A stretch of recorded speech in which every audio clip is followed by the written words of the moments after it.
So, a few weeks ago, I saw Pixar's latest movie, Inside Out 2. Set during a 3-day hockey camp, Inside Out 2 largely explores the now 13-year-old Riley's core emotions as they struggle to adapt to their newest roommates: envy, embarrassment, ennui, and, most notably, anxiety. I left the theater and... I don't know. Look, it's no secret that Pixar's quality of output has been slowly declining for the past decade or so. The run they went on from Toy Story until around the Cars era is well documented, and frankly, not something I need to go into very much depth over. It's Pixar. You know Pixar, I know Pixar. At the end of the day, you can never expect an artist or a studio or anyone for that matter to uphold the same level of genius storytelling that Pixar maintained. No, that's not the problem here. The problem is that, beyond anything else, Inside Out 2 is fine. Not fine like they tried something a little different and didn't fully succeed. Not fine like they told a story that I personally can never become interested in. It's not even fine like how the mounting expectations of a sequel usually leads to fine. Instead, Inside Out 2 has broken through to a newer, much curiouser kind of okayness, at least for the studio that brought us Ratatouille. It's a film that works so strictly within the confines of its own formula that it leaves absolutely no room for thought, experimentation, or feeling. Quick disclaimer, obviously this is just my opinion on things. If you think Inside Out 2 is the greatest piece of media to hit theaters in the past 100 years, then I'm happy for you. At the end of the day, I'm a grown man talking about a children's film in his room. Well, I'm in my closet, but... For all intents and purposes, Inside Out 2 is extremely watchable. I sat down in the movie theater and I basically enjoyed myself throughout, and I even teared up a little at the end. I felt nothing when the credits rolled, which I know sounds weird given what I literally just said, but hear me out. I cried, but of course I cried. I liked the animation, but of course I liked the animation. I got to my car, parsing over what I just watched, and the conclusion I came to was that this was nothing more than typical Pixar. This is a phrase I maybe thought I had seen before when I watched one of their less than stellar sequels, but it's never really felt as real as right now. No other Pixar movie has simultaneously moved me to tears and made me feel nothing until Inside Out 2. I've been stewing over why this is the case for a few days now, and I think I finally figured it out. Pixar is in its F9 phase.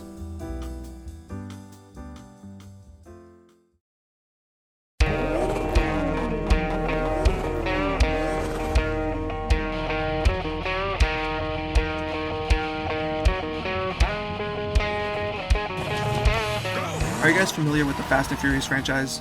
You know, family and cars and Vin Diesel and such? The one that put Helen Mirren and Kurt Russell in the same movie as the man who hopped in the studio and said, "Balloons!" Yeah, that franchise. Okay, so maybe it's weird to say, but the only thing I could think of when watching Inside Out 2 was the 9th film in the Fast and Furious saga, aptly yet horribly titled F9. There are shockingly not too many similarities between a coming-of-age story of young adolescents and navigating new emotions and a movie where John Cena is Groot's long-lost brother, and yet, I couldn't get this goddamn movie out of my head. Maybe people look back at Fate of the Furious, or hell, even Furious 7, as the moment where the franchise started to develop projects with its own pop cultural relevance in mind, but for me, that really became apparent with F9. They go to space, for crying out loud. And for as much as that moment had been memed on as a sheer possibility in the past, when put into action within the context of F9, it came off mostly as trite and frankly a little desperate. It was the sort of winking haha we're in on the joke moment that completely deflates the appeal of these movies in the first place. The joke isn't that the franchise, which started with a simple Point Break clone about DVD players being stolen, has completely gone off the rails. The joke is that it's completely gone off the rails, and yet every single character and their respective actors, at least in the case of Vin Diesel, take it completely seriously. Like you can somehow drag a vault through the streets of Brazil and then end the film with a toast to family, and suddenly it becomes a Best Picture contender. So when Ludacris and company do end up in space, it explicitly tells the audience that they know what kind of movies they're making, and now it's not fun anymore. When you go to a Pixar movie, what do you expect? For me, and I believe most filmgoers, we come to see a poignant story that will make you laugh, yes, but what has really become a major factor in these movies' appeal is that they'll make you cry. Look, this is a studio that killed a mom and like 100 kids in their 5th film. I just feel like that's something you can't ever really come back from. And ever since those opening 10 minutes in Finding Nemo, Pixar has mostly remained steadfast in bringing emotional stories to the big screen. And for a while it worked.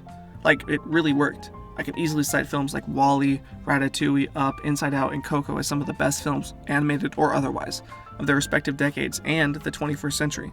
It's not like they didn't have some misfires, some stinkers, as the kids might say. I'm not a huge fan of Cars 3 or Finding Dory, but those were still being sandwiched in between some great, mostly original films. It seemed for a while there that Pixar was operating under the one for me, one for you structure of things. It seemed that for every Incredibles 2 or Monsters University, we'd get a Coco or an Inside Out. And that was a fine way to do things. Pump out those sequels to satisfy the bosses, and use the profit to fund the original stuff. Even when an original didn't live up to expectation, I mostly chalked it up to a story that isn't fully realized or a premise that seems strange from the beginning. Inside Out 2 is an entirely different beast altogether. It's F9, it's a victim of its brand, it's a victim of the culture that accepted it in the first place. It's a film that has moments that should feel poignant, but instead come up short because they know they're supposed to make moments that feel poignant. It's the film that made me realize Pixar has trapped itself in a vicious cycle of its own standard and can't break away from it.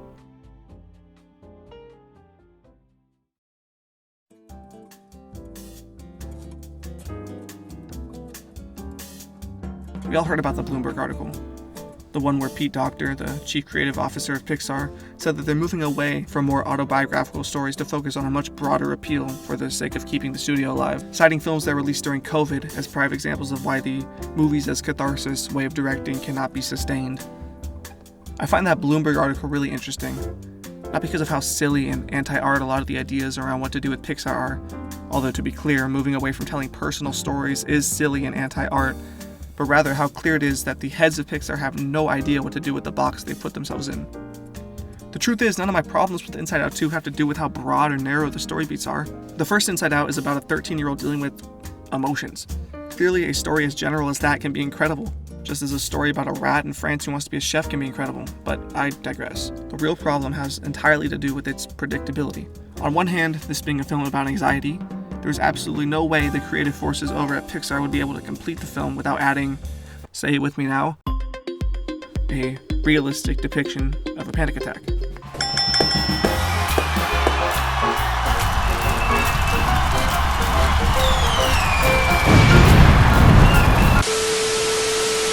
A trope so memed on and overused that the goddamn Paw Patrol movie was able to get to it before Pixar could. So yeah, the story itself goes exactly where you think it might on a general level, barring of course a few very fun gags and puns about how the mind works, but on the other hand, it's predictable purely in its existence. What did Syndrome say? When everyone's incredible, no one is?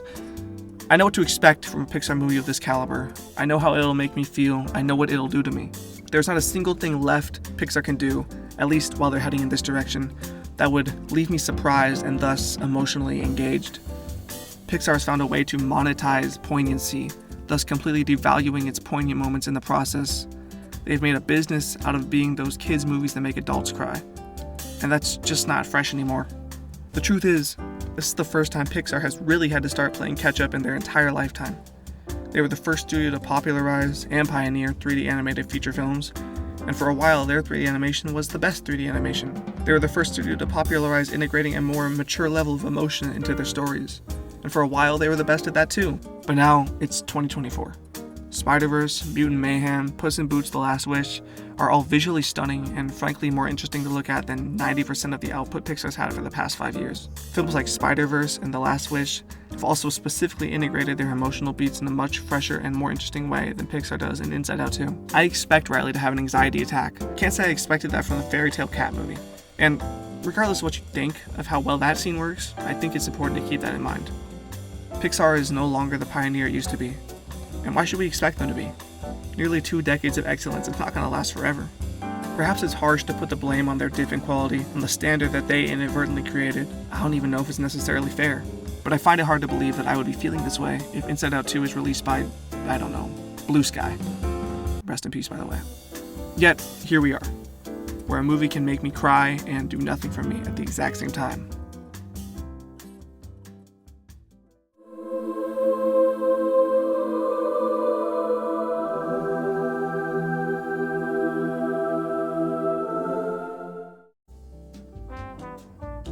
All hope is not lost, however. How could it be? And I think the skeleton key to a better Pixar can be found in the films they blamed for their downfall, ironically.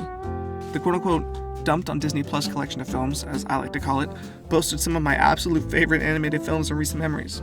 To be specific, I'm talking mostly about Luca and Turning Red. These are movies that weren't for everyone, sure, but they took real risks that I think broadened Pixar's horizon as a whole.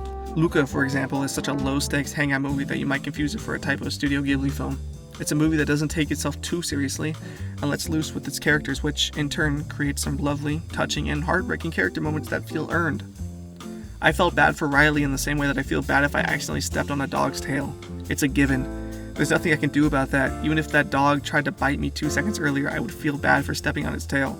But in Luca, when the two boys part ways at the end, it makes me feel things because the looser pace allowed me to really get to know these characters.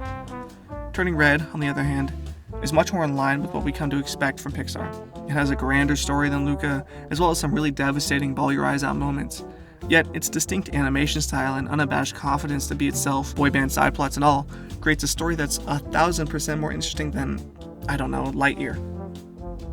Inside Out 2 has made over $1 billion as of now. Everybody's seen it. It's currently the highest grossing movie of the year, and I don't think that's going to change. But its presence in the top 5 of the year never was going to be in question. Still, for as much money as it's made, this all feels more like a band-aid over a gaping wound. No matter the revenue, Inside Out 2 has laid bare one true thing about Pixar. They've lost their confidence and are playing dress-up right now. Inside Out 2 isn't so much a Pixar movie as much as it is a movie that Pixar thinks that it would make. It's a shallow husk of ingredients, crafted by like 5 generational films from 20 years ago. But the profit won't last forever though. Tell me who's showing up in 2029 for WALL-E 2, The Gang Discovers Diet Coke. Pixar's at a place where they have to compete with 5 or so other studios for quality, family-oriented storytelling. It's a scary place to not be the very best anymore, and I don't think anyone should be holding their breath for a return to their golden era. But is that so bad? Films like Soul, Luca, and Turning Red all prove that Pixar still has the juice. It's just a matter of escaping the narrow hall of storytelling elements they've succumbed to over the course of 30 years of filmmaking. There is a way out. The light is visible. It's just a matter of reaching it. And for God's sake, can we please stop trying to blame the last few movies' low box office performances on how the stories were told instead of acknowledging that we were in the midst of a global pandemic for like 2.5 years? It's like, did you think we forgot about that? You can't just pretend that didn't happen. We were all there. Whatever. Thanks for watching.